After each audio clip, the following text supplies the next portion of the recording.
बिस्मिल्लाहिर्रहमानिर्रहीम। जब किसी प्रोग्राम की एग्जीक्यूशन होती है तो ज़रूरी नहीं है कि प्रोग्राम की एग्जीक्यूशन उसी सीक्वेंस में हो जिस सीक्वेंस में हमने इंस्ट्रक्शंस इंटर किए हुए होते हैं। कई मतलब ऐसी सिचुएशंस आ जाती है कि जिसमें प्रोग्राम का जो कंट्रोल होता है वो एक जगह से दूसरी जगह ट्रांसफ़र करना होता है। पिक के अंदर इसके लिए डिफरेंट इंस्ट्रक्शंस है जिनको कंट्रोल ट्रांसफ़र इंस्ट्रक्शंस कहते हैं। इस वीडियो में हम इन कंट्रोल ट्रांसफ़र इंस्ट्रक्शंस को देखेंगे। ये ब्रांच इंस्ट्रक्शंस भी कहलाते हैं। और फिर ब्रांच इंस्ट्रक्शंस हमारे पास कंडीशनल ब्रांच इंस्ट्रक्शंस होते हैं और अनकंडीशनल ब्रांच इंस्ट्रक्शंस होते हैं। जब कुछ इंस्ट्रक्शंस या कोई ऑपरेशन बार बार दोहराया जाए तो एक लूप कहलाता है। लूप प्रोग्रामिंग के अंदर सबसे ज़्यादा इस्तेमाल होने वाली टेक्निक है। पिक के अंदर मुख्तलिफ इंस्ट्रक्शंस है जो लूप क्रिएट करने के काम आते हैं।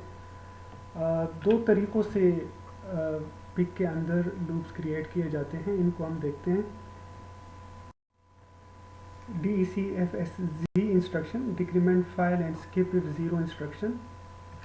इस इंस्ट्रक्शन का निमानिक है DECFSZ, जो कि बनता है decrement file and skip with zero instruction. और ऑपरेंड्स में हमारे पास कोई फाइल रजिस्टर लोकेशन होती है और डी बिट होता है। डी बिट हमें ये बताता है कि जो रिज़ल्ट है वो आया फाइल रजिस्टर के अंदर स्टोर होगा या डब्ल्यू रजिस्टर में स्टोर होगा। ना ये इंस्ट्रक्शन क्या करता है कि जो फाइल रजिस्टर हम इसके साथ स्पेसिफाई करते हैं ये उस फाइल रजिस्टर के कंटेंट्स को डिक्रीमेंट करेगा। और अगर वो फाइल रजिस्टर के कंटेंट्स ज़ीरो हो जाते तो इसके बाद जो आने वाली इंस्ट्रक्शन होगी ये उसे एग्जीक्यूट नहीं करेगा बल्कि उसे स्किप कर देगा। सो इस तरीके से हम एक लूप क्रिएट कर सकते हैं अगर हम इस इंस्ट्रक्शन के नीचे गो टू इंस्ट्रक्शन स्पेसिफाई कर दें। गो टू इंस्ट्रक्शन एक अनकंडीशनल ब्रांच इंस्ट्रक्शन है। गो टू इंस्ट्रक्शन इसका जो निमानिक है वो होता है GOTO गो टू, और उसके साथ हम टारगेट स्पेसिफाई कर देते हैं, कोई लेवल स्पेसिफाई कर देते हैं। तो ये गो टू इंस्ट्रक्शन क्या करता है कि जब ये इंस्ट्रक्शन एग्जीक्यूट होती है तो ये प्रोग्राम का जो कंट्रोल होता है ये उधर ट्रांसफ़र करता है जहाँ जिसको लेबल पॉइंट करता होता है। सो जब हम DECFSZ decrement file and skip zero instruction use करते हैं तो ये फाइल रजिस्टर के कंटेंट्स को डिक्रीमेंट करता है। और अगर वो फाइल रजिस्टर के कंटेंट्स डिक्रीमेंट होकर ज़ीरो हो जाते हैं तो इसके नीचे अगर हमने गो टू इंस्ट्रक्शन लगाई हुई है तो ये उसे एग्जीक्यूट नहीं करेगी बल्कि उसे स्किप कर देगी और एक तरीके से हम कह सकते हैं कि वो लूप से बाहर आ जाएगी। और जब तक वो फाइल रजिस्टर के कंटेंट्स ज़ीरो नहीं होते तो गो टू इंस्ट्रक्शन यूज़ करने की वजह से हमारे पास एक लूप क्रिएट हो जाएगा। अगर हम इस फ्लो चार्ट को देखें ना, इस फ्लो चार्ट में आप देखें सबसे पहले हम क्या करते हैं कि हम डब्ल्यू रजिस्टर में ऐड करते हैं 3 को। फिर उसके बाद अगर हम यही इंस्ट्रक्शन यूज़ करें DECFSZ इंस्ट्रक्शन तो ये क्या करेगा कि ये काउंट की वैल्यू को, मतलब फाइल रजिस्टर की जो लोकेशन है उसको हमने काउंट कह दिया है, उस काउंट को ये डिक्रीमेंट करेगा। और साथ में अब कंडीशन है तो अब ये चेक करेगा कि क्या आया वो काउंट ज़ीरो हुआ है या नहीं हुआ। अगर वो फाइल रजिस्टर के कंटेंट्स ज़ीरो हो जाते हैं तो ये इसके नीचे जो इंस्ट्रक्शन है उसको एग्जीक्यूट नहीं करेगा बल्कि उसे स्किप कर देगा और उस इंस्ट्रक्शन के नीचे जो इंस्ट्रक्शन है कंट्रोल उधर ट्रांसफ़र कर देगा। और जब तक ये काउंट ज़ीरो नहीं होता तो ये नीचे आता रहेगा। अब यहाँ पर अगर हमने कोई ब्रांच इंस्ट्रक्शन लगाई हुई है तो उस ब्रांच इंस्ट्रक्शन की वजह से हम कंट्रोल दोबारा यहाँ पे ट्रांसफ़र कर सकते हैं और डब्ल्यू रजिस्टर के अंदर 3 ऐड होता रहेगा इस केस में, जब तक कि ये काउंट ज़ीरो नहीं हो जाता। और जब ये काउंट ज़ीरो हो जाएगा तो ये वाली इंस्ट्रक्शन स्किप हो जाएगी, ये एग्जीक्यूट नहीं होगी और हम इससे नीचे आ जाएंगे। एक एग्जांपल देखते हैं, इस एग्जांपल से ये इंस्ट्रक्शन ज़्यादा क्लियर हो जाएगी। Write a program to clear wreg and add 3 to wreg 10 times and place the result in SFR of port B। Program में हमें कहा गया है कि आप सबसे पहले तो वर्किंग रजिस्टर के कंटेंट्स को क्लियर कर दें, उनको ज़ीरो कर दें और फिर उसके बाद वर्किंग रजिस्टर में 3 ऐड करते रहे 10 मरतबा। और जब आप 10 मरतबा वर्किंग रजिस्टर के अंदर 3 ऐड कर दें तो फिर उसके बाद वो जो रिज़ल्ट है उसको special function register port B में कॉपी कर दें। सो जब हम इसके लिए प्रोग्राम लिखेंगे तो सबसे पहले हम कोई इक्वेट डिक्लेयर कर रहे थे, कोई मेमोरी लोकेशन स्पेसिफाई कर रहे थे जहाँ पर हम काउंट की वैल्यू स्टोर करेंगे। सो यहाँ पर अगर हम देखें तो हमने काउंट एक डिक्लेयर की, इक्वेट की है, और 0 क्रॉस टू 25 है जो मेमोरी लोकेशन है, उसे हमने काउंट का नाम दे दिया है।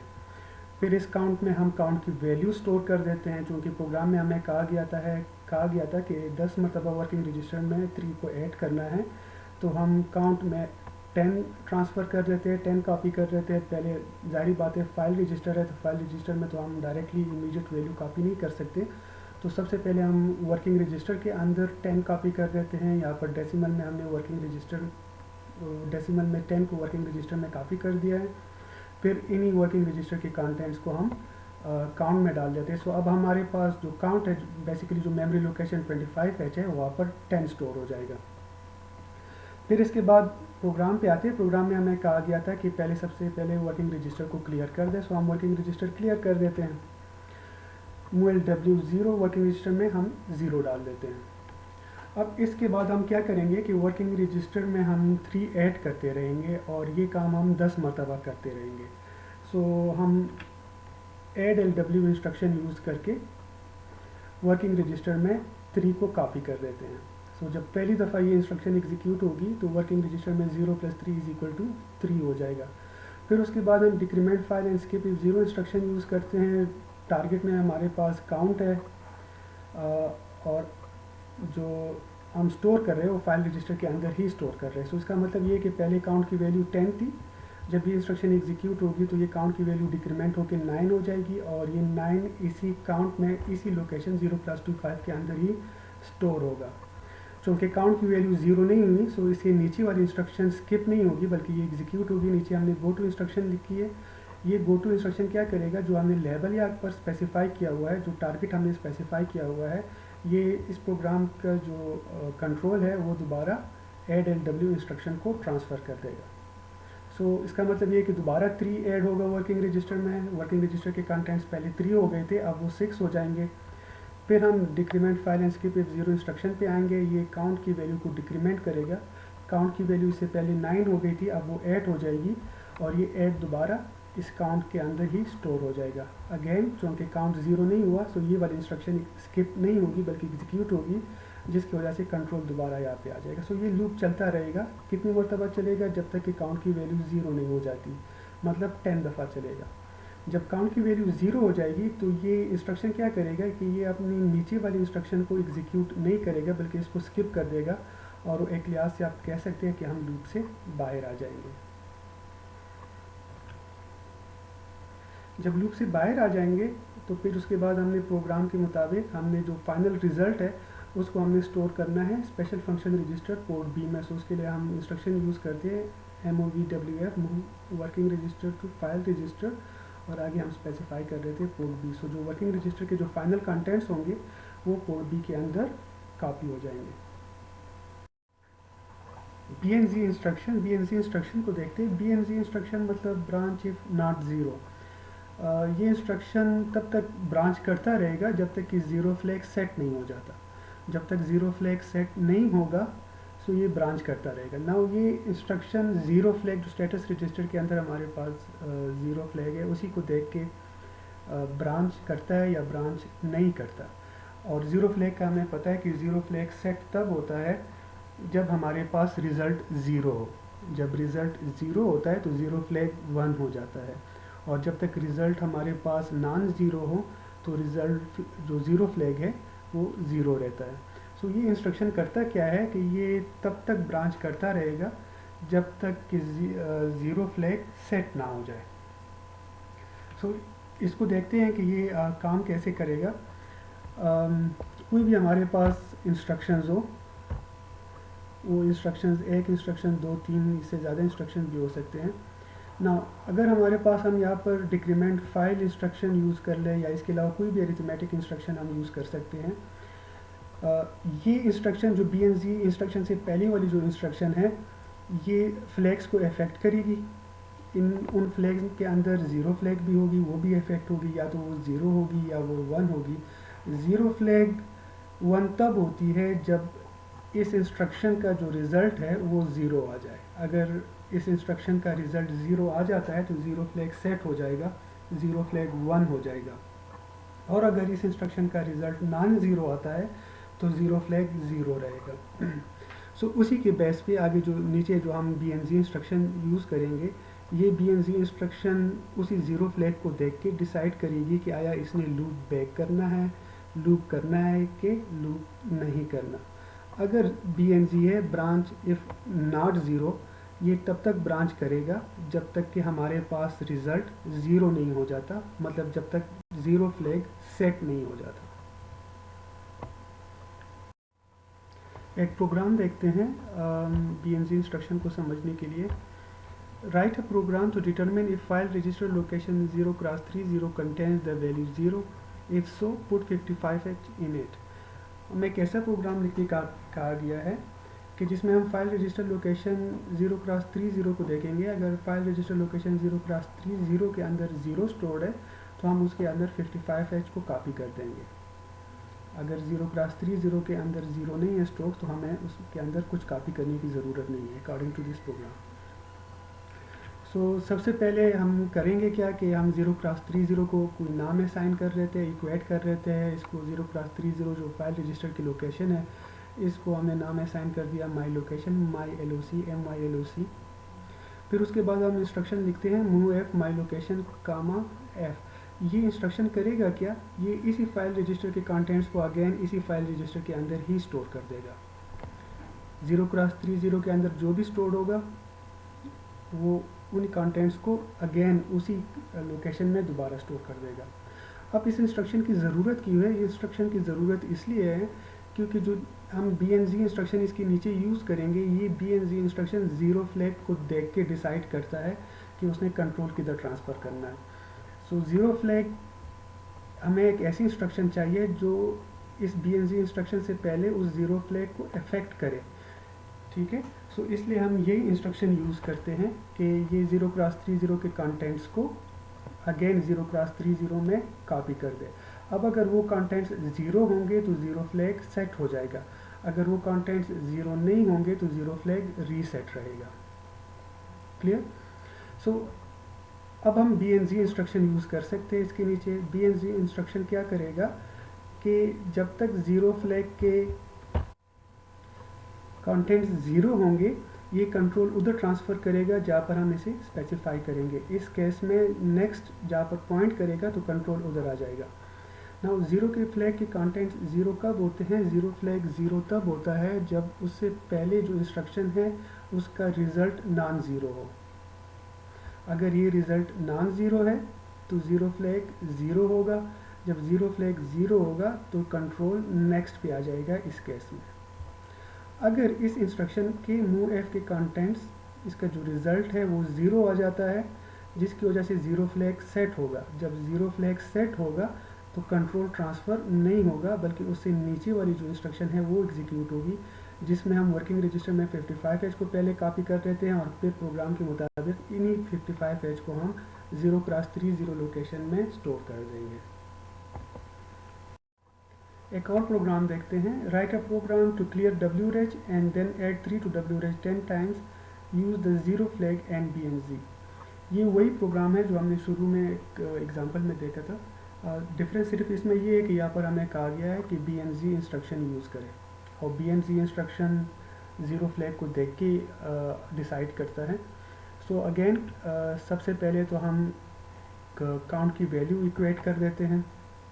इस केस में हम 0x25 मेमोरी लोकेशन को नाम दे देते हैं काउंट का, और फिर इसी लोकेशन में काउंट के अंदर हम स्टोर कर लेते हैं 10, क्योंकि हमें प्रोग्राम में कहा गया है कि लूप को आपने 10 टाइम्स चलाना है, मतलब WREG में 3 ऐड करना है हमने 10 टाइम्स। फिर उसके बाद वर्किंग रजिस्टर को क्लियर कर लेते हैं। वर्किंग रजिस्टर के अंदर 0 स्टोर कर देते हैं। नाउ इसी वर्किंग रजिस्टर में हम 3 ऐड करेंगे। ऐड LW इंस्ट्रक्शन यूज़ करके हम वर्किंग रजिस्टर में 3 ऐड कर देते हैं। फिर हम यहाँ पर डिक्रीमेंट फाइल इंस्ट्रक्शन यूज़ करते हैं, DECF इंस्ट्रक्शन यूज़ करके ये जो काउंट की वैल्यू है जिसमें हमने शुरू में 10 डाला हुआ है, इसको हम डिक्रीमेंट करेंगे और रिज़ल्ट को इसी फाइल रजिस्टर के अंदर ही स्टोर करेंगे। पहली दफ़ा जब ये इंस्ट्रक्शन एग्जीक्यूट होगी तो ये काउंट की वैल्यू जो कि पहले 10 थी उसको डिक्रीमेंट करके 9 कर देगा। फिर हम BNZ इंस्ट्रक्शन पे आ जाते हैं। BNC instruction again zero flag को देखेगा। इससे पहले जो डिक्रीमेंट फाइल की इंस्ट्रक्शन है ये ज़ीरो फ्लैग को इफेक्ट करेगा। अगर रिज़ल्ट इसका ज़ीरो आता है तो ज़ीरो फ्लैग सेट हो जाएगा, मतलब ज़ीरो फ्लैग 1 होगा। अगर काउंट की वैल्यू ज़ीरो नहीं होती तो ज़ीरो फ्लैग रीसेट रहेगा, मतलब ज़ीरो फ्लैग ज़ीरो रहेगा। सो इसका मतलब ये है कि जो BNC की इंस्ट्रक्शन है ये तब तक एग्जीक्यूट होती रहेगी, तब तक ये इस लूप को एग्जीक्यूट करता रहेगा जब तक कि काउंट की वैल्यू ज़ीरो नहीं हो जाती। जब काउंट की वैल्यू ज़ीरो हो जाएगी तो ये लूप फिर एग्जीक्यूट नहीं होगा, हम इस लूप से बाहर आ जाएंगे और बाहर आके हम वर्किंग रजिस्टर के कंटेंट्स को special function register port B के अंदर प्रोग्राम के मुताबिक कॉपी कर देंगे। एक इम्पॉर्टेंट क्वेश्चन है कि एक लूप मैक्सिमम कितनी मरतबा रिपीट हो सकता है।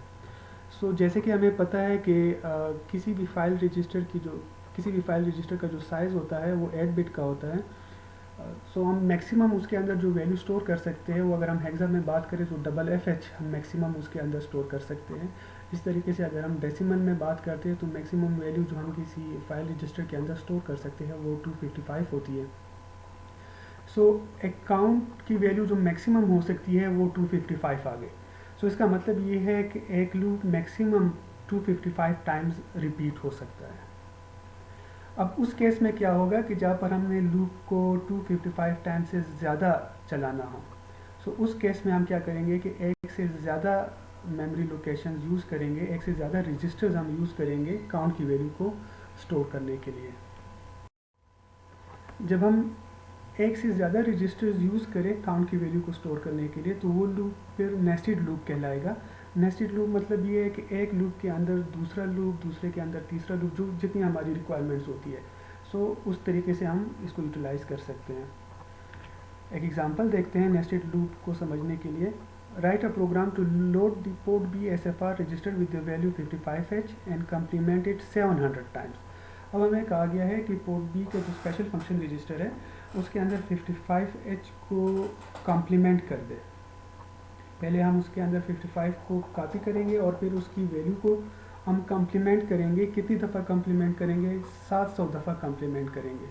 अगर हम काउंट के लिए एक रजिस्टर यूज़ करते हैं तो एक रजिस्टर से ये काम नहीं हो सकेगा, क्योंकि एक रजिस्टर में मैक्सिमम वैल्यू जो स्टोर हो सकती है वो 255 हो सकती है। हम मैक्सिमम तो 255 टाइम्स एक रजिस्टर को यूज़ करके ये लूप चला सकते हैं। लेकिन जिस तरह इस प्रोग्राम की रिक्वायरमेंट है कि हमने 700 टाइम्स उसको कम्प्लीमेंट करना है, हमें एक से ज़्यादा रजिस्टर्स यूज़ करने पड़ेंगे।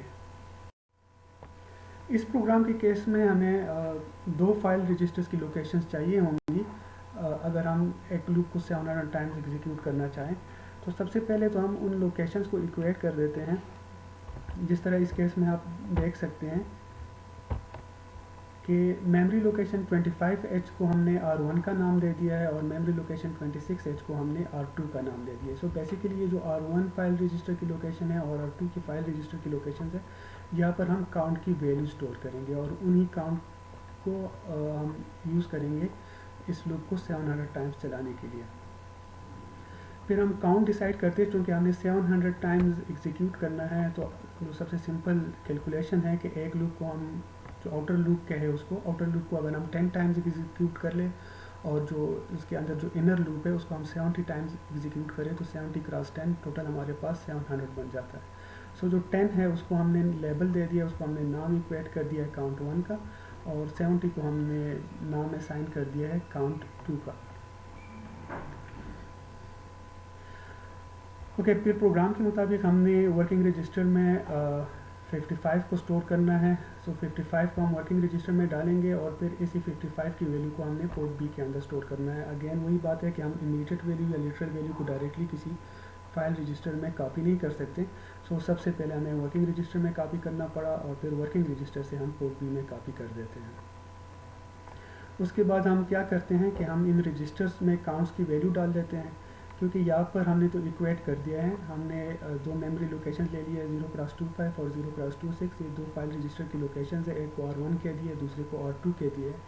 और जो 10 और 70 की जो लिटरल वैल्यूज़ है, जो इमीडिएट वैल्यूज़ है, उनको हमने अपनी आसानी के लिए एक को काउंट 1 कह दिया, दूसरे को हमने काउंट 2 कह दिया। अब हम क्या करते हैं कि R1 में काउंट 1 डाल देते हैं, इस मेमोरी लोकेशन में 0x25 में हम 10 की वैल्यू डाल देते हैं। तो अगेन इमीडिएट वैल्यू है, सबसे पहले हम वर्किंग रजिस्टर में कॉपी करेंगे और फिर इसी वर्किंग रजिस्टर से हम इस फाइल रजिस्टर में कॉपी कर देंगे। सो जब ये इंस्ट्रक्शन एग्जीक्यूट होगी तो R1 के अंदर, मेमोरी लोकेशन R1 के अंदर 10 स्टोर हो जाएगा।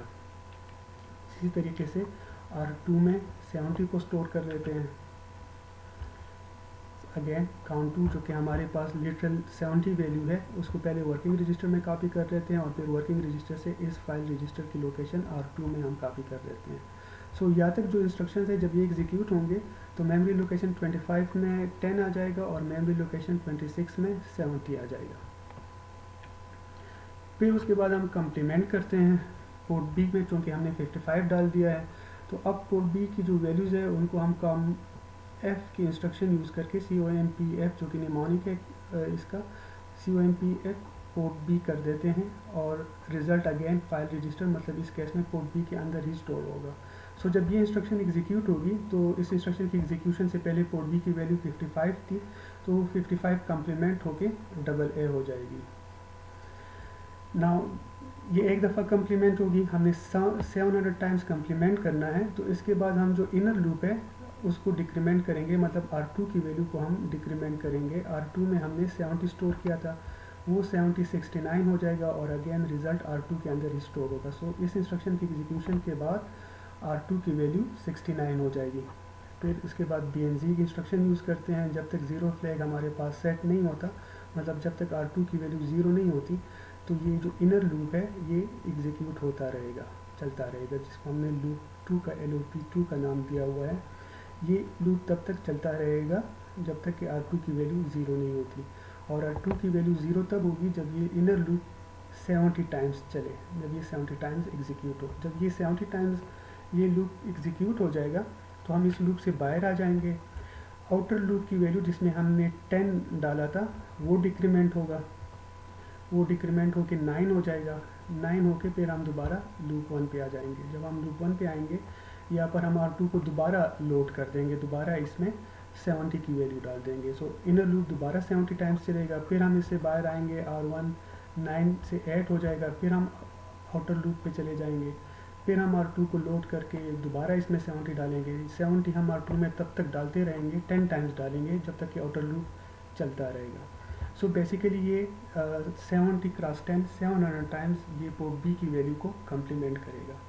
जब 700 टाइम्स ये लूप चलेगा, दोनों लूप्स इनर लूप और आउटर लूप, मतलब जब तक पोर्ट बी की वैल्यू 700 टाइम्स कम्प्लीमेंट होगी। ओके, अब अगर हमारी लेट सपोज रिक्वायरमेंट हो कि हमने लूप को 100,000 टाइम, मतलब 1,00,000 दफ़ा एग्जीक्यूट करना हो, तो उस केस में क्या करेंगे। नाउ जब हम एक रजिस्टर, हमें पता है कि अगर हम काउंट के लिए एक रजिस्टर यूज़ करते हैं तो मैक्सिमम हम 255 टाइम्स एक लूप को रिपीट करा सकते हैं। अगर हम दो रजिस्टर्स यूज़ करें तो 255 multiply by 255, this is almost 65,000 times बनता है, एग्जैक्टली 65025 टाइम्स हम एक लूप को एग्जीक्यूट कर सकते हैं। सो अगर हमने 100,000 टाइम्स एक लूप रिपीट कराना हो तो अगेन दो रजिस्टर से भी बात नहीं बनेगी। सो हमें 3 रजिस्टर चाहिए होंगे काउंट की वैल्यू को स्टोर करने के लिए।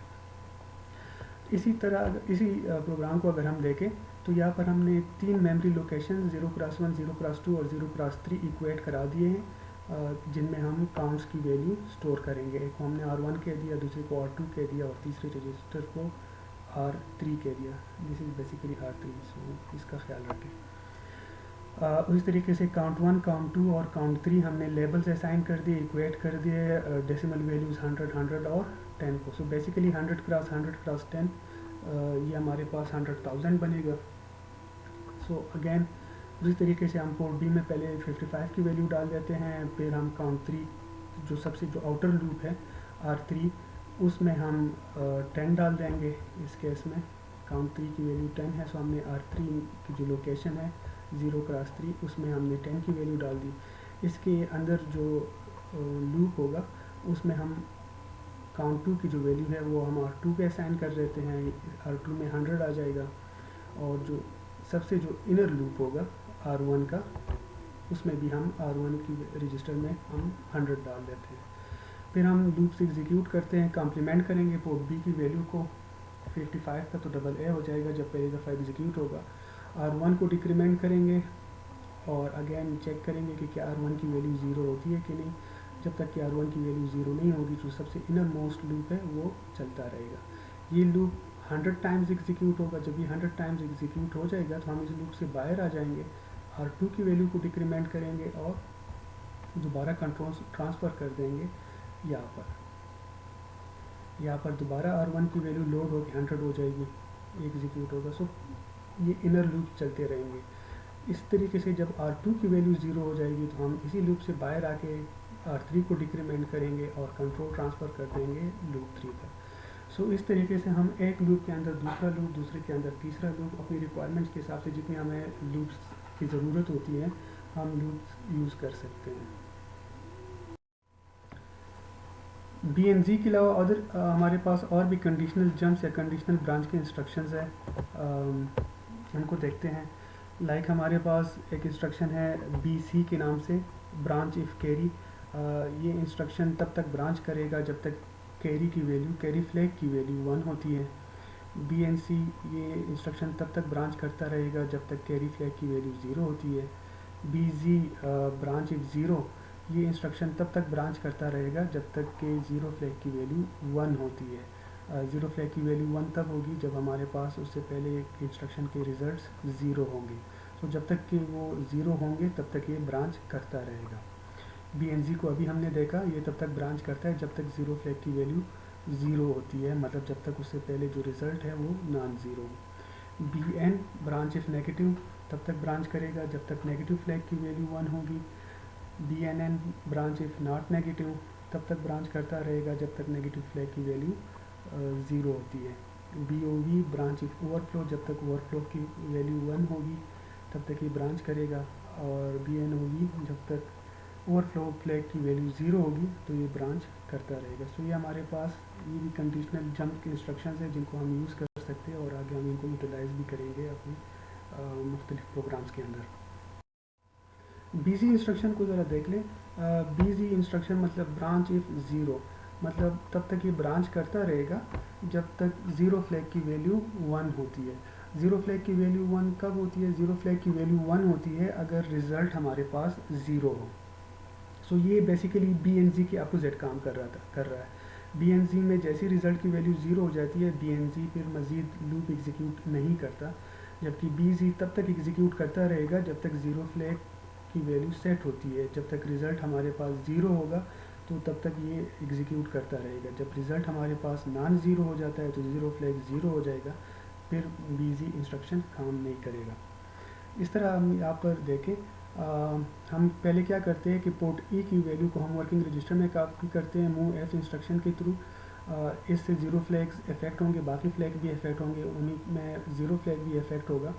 उसके नीचे हम जब बीजी इंस्ट्रक्शन लिख लेते हैं, अगर वर्किंग रजिस्टर के कंटेंट्स 0 होंगे तो कंट्रोल ट्रांसफ़र हो जाएगा जहाँ पर टारगेट एड्रेस में, जहाँ पर हमने ओवर लिखा हुआ है तो कंट्रोल यहाँ पर आ जाएगा।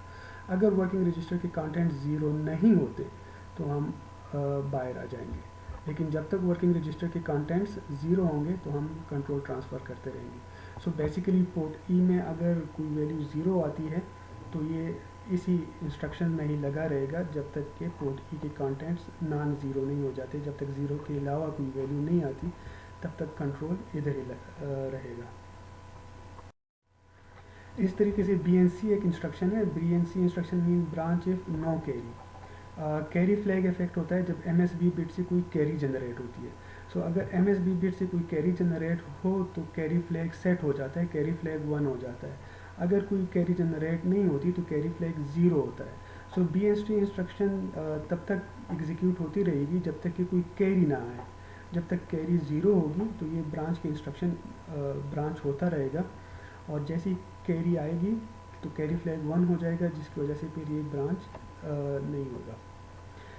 एक एग्जांपल से इसको देखते हैं। Find the sum of the value 79H, F5H and E2H। Put this sum in file register location 5 lower byte and 6 higher byte. Program में हमें कहा गया है कि इन तीन वैल्यूज़ को आपस में ऐड कर दें, 79H को, F5H को और E2H को आपस में ऐड कर दें। अगेन जब हम इन तीन वैल्यूज़ को ऐड करेंगे तो ऑटोमेटिकली जो हमारे पास जो रिज़ल्ट होगा वो 8 बिट में तो नहीं आएगा, 8 बिट से ज़्यादा में आएगा। 1 बाइट में नहीं आ सकेगा रिज़ल्ट, 2 बाइट्स में आएगा।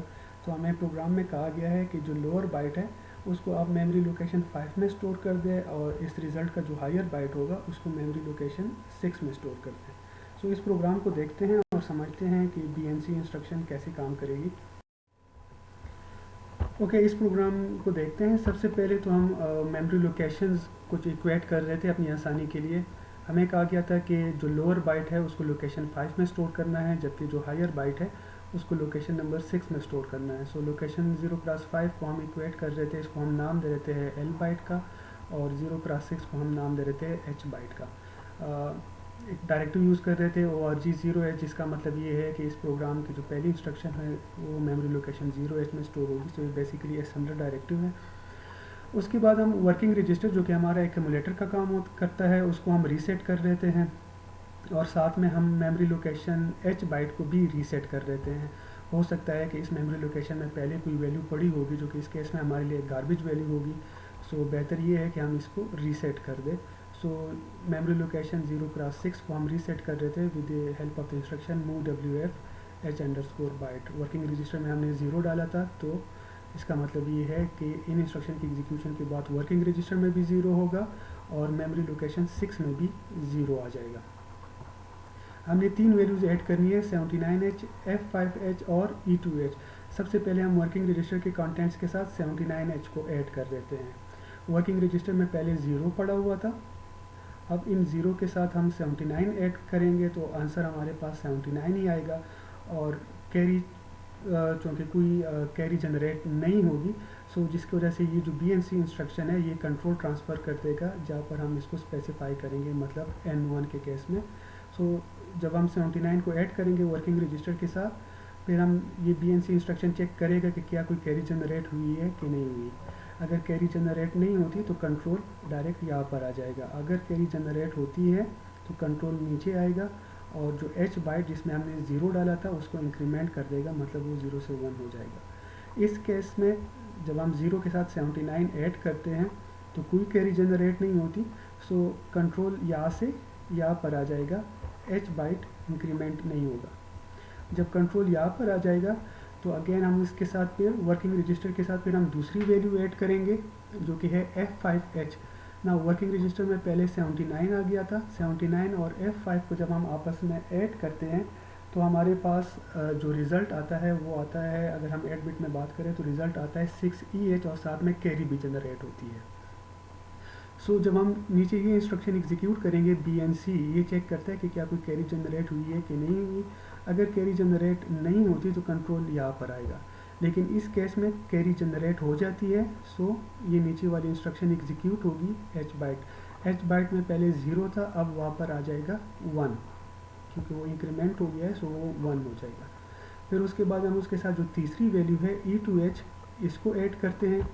E2H को जब हम वर्किंग रजिस्टर के साथ ऐड करेंगे, वर्किंग रजिस्टर में जो पहले कंटेंट्स थे वो 6E थे, 6E और E2 जब आपस में ऐड होंगे तो जो आंसर आता है 8 बिट में 50 आता है, और साथ में कैरी भी जनरेट होती है।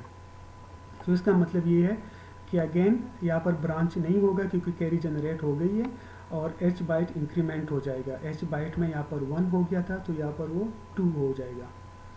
सो इसका मतलब ये है कि जो हायर बाइट है उसमें आंसर आ जाएगा 02, और जबकि जो लोअर बाइट है उसमें आंसर होगा, उसमें जो रिज़ल्ट होगा वो होगा 50H। ठीक है, सो वो जो 50 है वो वर्किंग रजिस्टर के अंदर स्टोर्ड होगा, सो वो हम ट्रांसफ़र कर रहे थे, वो हम कॉपी कर रहे हैं लोअर बाइट में, मतलब 0x5 मेमोरी लोकेशन में।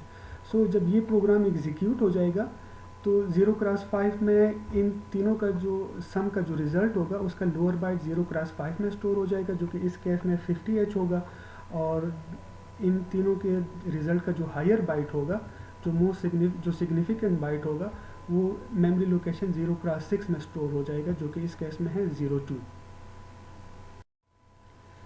कंडीशनल ब्रांचेस हमारे पास जितने भी होते हैं, मतलब ब्रांच इफ कैरी हो गया, ब्रांच इफ 0 हो गया, ब्रांच इफ नॉट 0 हो गया, ब्रांच इफ नेगेटिव हो गया, सो जितनी भी हमारे पास कंडीशनल ब्रांचेस के इंस्ट्रक्शंस है ये शॉर्ट जंप्स के इंस्ट्रक्शंस कहलाते हैं। शॉर्ट जंप्स मतलब ये है कि ये जंप ज़्यादा दूर नहीं लगा सकते, मतलब जहाँ से ब्रांच हो रहा होता है इंस्ट्रक्शन वहाँ से एग्जीक्यूशन ज़्यादा दूर नहीं जा सकती। उसकी रीज़न ये है कि जितनी भी हमारे पास कंडीशनल ब्रांचेस के इंस्ट्रक्शंस है, ये हमारे पास 2 बाइट के इंस्ट्रक्शंस होते हैं। इन 2 बाइट में एक बाइट तो इस इंस्ट्रक्शन का आप कोड होता है, और एक बाइट जो है ना हमारे पास टारगेट एड्रेस होता है। अब एक बाइट का मतलब ये है कि जो टारगेट एड्रेस होगा वो मैक्सिमम 256 होगा। सो वो जो करंट हमारे पास प्रोग्राम काउंटर की वैल्यू होगी वो उसी रेंज के अंदर ही जंप कर सकेगा। अगर हमने फॉरवर्ड जंप करना है और या नेगेटिव जंप करना है, फॉरवर्ड जंप में ये हमारे पास चला जाता है 128 बाइट तक, और नेगेटिव जंप में जिसको हम बैक जंप भी बोलते हैं उसमें ये चला जाता है -127 तक। सो 128 प्लस 127 ये टोटल हमारे पास 256 बाइट्स बन जाते हैं। सो जितनी भी हमारे पास कंडीशनल ब्रांचेस के इंस्ट्रक्शंस है, ये सारे के सारे हमारे पास शॉर्ट जंप इंस्ट्रक्शंस कहलाते हैं। टारगेट एड्रेस कैसे कैलकुलेट होता है वो हम एक और वीडियो में देखेंगे कि किस तरीके से जो है ना कंट्रोल ट्रांसफ़र होता है एक जगह से, एक लोकेशन से मेमोरी की दूसरी लोकेशन में। सो वो हम एक और वीडियो में डिटेल से देखेंगे। अनकंडीशनल ब्रांच इंस्ट्रक्शंस जो होते हैं वो अनकंडीशनली कंट्रोल ट्रांसफ़र करते हैं। मतलब जो कंडीशनल ब्रांच इंस्ट्रक्शंस होते हैं वो फ्लैग्स को देख के डिसाइड करते हैं, कंडीशन है कि ज़ीरो फ्लैग ज़ीरो है या वन है, कैरी फ्लैग ज़ीरो है या वन है, उसके बेस पे वो डिसाइड करते हैं। जबकि जो अनकंडीशनल ब्रांच इंस्ट्रक्शन है, जिस तरह हमने शुरू में एक इंस्ट्रक्शन देखी थी गो टू की इंस्ट्रक्शन, वो इन चीज़ों को नहीं देखती कि आया ज़ीरो फ्लैग ज़ीरो है या कैरी फ्लैग की क्या वैल्यू है या नेगेटिव या ओवरफ्लो फ्लैग, वो इनको नहीं देखती। जैसे ही वो इंस्ट्रक्शन एग्जीक्यूट होगी वो अपना कंट्रोल ट्रांसफ़र कर देती है। दो अनकंडीशनल ब्रांच की इंस्ट्रक्शंस है, एक है गो टू, दूसरी इंस्ट्रक्शन है ब्रांच BRA। और इनमें से कौन सी यूज़ करनी है वो हम अपनी रिक्वायरमेंट्स के हिसाब से देखते हैं कि हमारा टारगेट एड्रेस कितना दूर है। गो टू इंस्ट्रक्शन ये एक अनकंडीशनल जंप इंस्ट्रक्शन है, और ये इंस्ट्रक्शन जो PIC18 की जो मैक्सिमम मेमोरी होती है, रोम स्पेस होता है 2 मेगा की, ये उस 2 मेगा की रोम स्पेस में कई से भी जंप लगा के कहीं तक पहुंच सकता है। मतलब इसकी जो जंप की रेंज है वो काफ़ी ज़्यादा है, 2 मेगा तक जितनी भी स्पेस है PIC18 की उसको ये कवर कर सकता है। गो टू इंस्ट्रक्शन जो है ना ये 4 बाइट की इंस्ट्रक्शन है। 4 बाइट मतलब 32 बिट की इंस्ट्रक्शन है। इन 32 बिट्स में जो 12 बिट्स होते हैं वो इस इंस्ट्रक्शन की अप कोड के लिए यूज़ होते हैं, उसमें इस इंस्ट्रक्शन का अप कोड होता है, जबकि जो रिमेनिंग 20 बिट होते हैं वो टारगेट एड्रेस उसमें होता है। ना 20 बिट से मुराद ये है कि ये 0 से लेकर FFFH तक इसका टारगेट एड्रेस हो सकता है।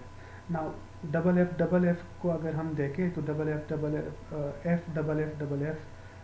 ये जो टारगेट एड्रेस है इससे मैक्सिमम हमारे पास जो एड्रेस हमें मिलता है वो 1 मेगा का मिलता है ना। उससे 2 मेगा को कैसे कवर करती है, PIC18 में हमें पता है कि जो प्रोग्राम काउंटर है, PIC के अंदर जो प्रोग्राम काउंटर होता है वो 21 बिट का होता है।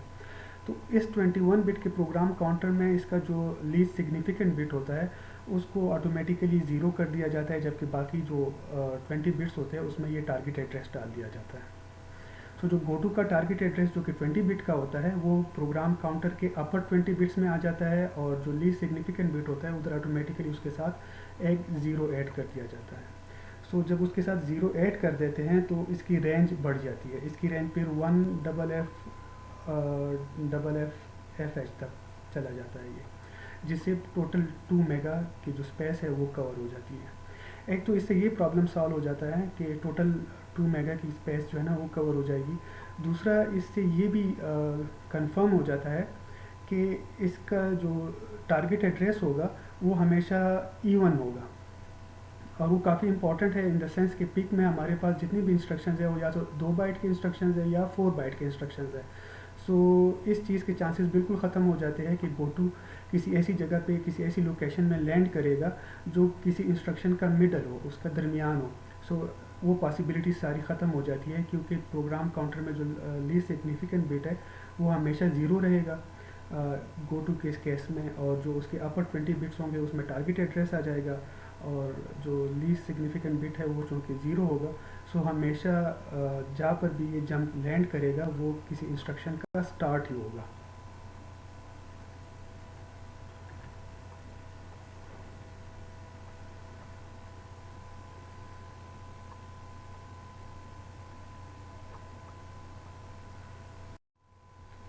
BRA इंस्ट्रक्शन या ब्रांच इंस्ट्रक्शन, ये हमारे पास 2 बाइट की इंस्ट्रक्शन होती हैं। सो इस केस में तो ब्रांच इंस्ट्रक्शन, BRA इंस्ट्रक्शन और जितनी भी हमारे पास कंडीशनल जंप्स है, इस केस में तो सेम है कि ये वो भी 2 बाइट्स के होते हैं और ये भी 2 बाइट की इंस्ट्रक्शन है। लेकिन डिफरेंस ये है कि इसका जो ऑपकोड होता है वो 5 बिट का होता है, जबकि जो रिमेनिंग 11 बिट्स होते हैं वो यूज़ किए जाते हैं टारगेट एड्रेस के लिए। जबकि जो कंडीशनल जंप्स थे उसमें 8 बिट यूज़ किए जा रहे थे टारगेट एड्रेस के लिए। सो इसका जो जंप होता है वो रिलेटिवली कंडीशनल जंप से बड़ा होता है, उसकी रेंज ज़्यादा होती है। गो टू का तो ये है कि गो टू कहीं से कहीं पर भी जंप लगा सकता है, वो तो 2 मेगा में कहीं से पर भी जंप लगा सकता है। लेकिन उसका ड्रॉबैक ये है कि जैसे कि हमें पता है कि ज़रूरी नहीं है कि पिक के सारे माइक्रो कंट्रोलर के पास ऑन चिप 2 मेगा की मेमोरी हो। हमें पता है ऐसे चिप्स है जिनमें 4K ऑन चिप रोम होती है, कुछ में 32K की मैक्सिमम रोम स्पेस होता है। सो उस केस में अगर हम गो टू इंस्ट्रक्शन यूज़ करेंगे तो उसमें हम मेमोरी लोकेशन ज़ाया करेंगे। वो ज़ाया कैसे करेंगे, क्योंकि गो टू 4 बाइट का इंस्ट्रक्शन है, वो मेमोरी में 4 बाइट्स ऑक्यूपाई करता है। सो जहाँ पर मेमोरी ऑलरेडी कम होती है और जहाँ पर इतने बड़े जंप्स की ज़रूरत नहीं होती, वहाँ पर अगर हम गो टू इंस्ट्रक्शन को 4 बाइट्स देंगे तो उसका नुकसान ही होगा। वो फजूल में जो है ना वो हम मेमोरी लोकेशन ज़ाया करेंगे। सो बेहतर ये है कि हम अपनी रिक्वायरमेंट्स के हिसाब से, जो हमारी रिक्वायरमेंट्स होती है, जितना हमें जंप की ज़रूरत होती है, जितना जंप मतलब ये है कि जहाँ पर हम कोड की एक जगह से दूसरी जगह जब हम कंट्रोल ट्रांसफ़र करते हैं वो कितनी दूर है, तो उसके हिसाब से जो है ना हम डिसाइड करें कि आया हम गो टू इंस्ट्रक्शन यूज़ करें या हम BRA इंस्ट्रक्शन यूज़ करें। दोनों अनकंडीशनल जंप इंस्ट्रक्शंस हैं। सो जहाँ पर हम गो टू यूज़ कर सकते हैं वहाँ पर हम BRA भी यूज़ कर सकते हैं। देखना सिर्फ ये है हमने कि वो जो टारगेट लोकेशन है हमारी वो कितनी दूर है। अगर वो BRA की रेंज से बाहर आती है तो फिर तो हमें गो टू यूज़ करना पड़ेगा। लेकिन अगर वो हम BRA के रेंज में कवर कर सकते हैं, जो कि 11 बिट है, 11 बिट का मतलब ये है कि ये 10000 से लेकर 7FFH तक इसकी रेंज है। -1024 बाइट से लेकर +1023 बाइट्स तक ये जंप लगा सकता है। सो अगर जंप की रेंज इसके अंदर आती है तो इस केस में फिर हमें गो टू यूज़ नहीं करना चाहिए, फिर हमें BRA की इंस्ट्रक्शन यूज़ करें तो वो ज़्यादा बेहतर है।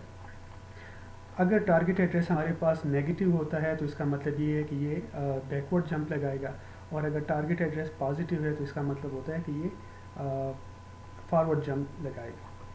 जैसे मैंने पहले कहा था कि टारगेट एड्रेस कैसे कैलकुलेट किया जाता है, प्रोग्राम काउंटर कैसे एक जगह से कंट्रोल दूसरी जगह पे ट्रांसफ़र कर रहता है सीक्वेंस को छोड़ के, वो हम एक और वीडियो में डिटेल से देखेंगे। ये वीडियो देखने का बहुत शुक्रिया। अपना ख्याल रखिए। अल्लाह हाफ़िज़।